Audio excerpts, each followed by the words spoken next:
Hi everyone! Good morning, good afternoon, and good evening to all. Heto po ang aking mga persimmon tree. Bali, 3 puno po yan. 1, meron sa middle at saka nandun sa dulo. So this year po hindi gaano karaming bunga ang ano namin, ang ayan, mapipitas namin kasi maraming mga nalaglag.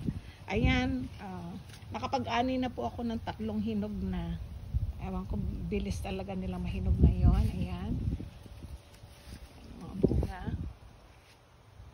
Ang iba po kasi na ano agad, nasira agad.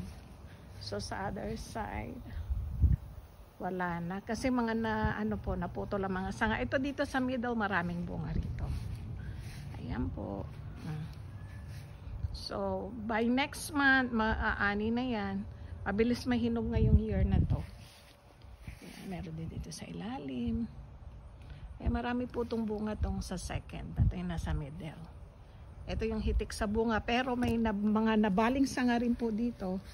At maraming nasayang na bunga. Ayan. So layo natin ng konti para ayan. Ang mababa lang ang puno ng ano namin, ng persimmon namin. Ayan, daming bunga itong pangalawa. Oh. Marami pong na, ano dito na sayang na ang lalaki na ng bunga niya. So ayan.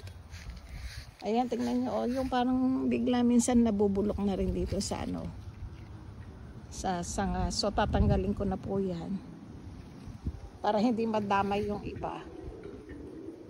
And then, ito naman yung isa dito sa corner. Ayan.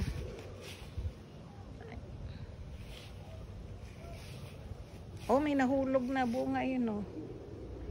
Siguro nabangga po na mag-mower kahapon.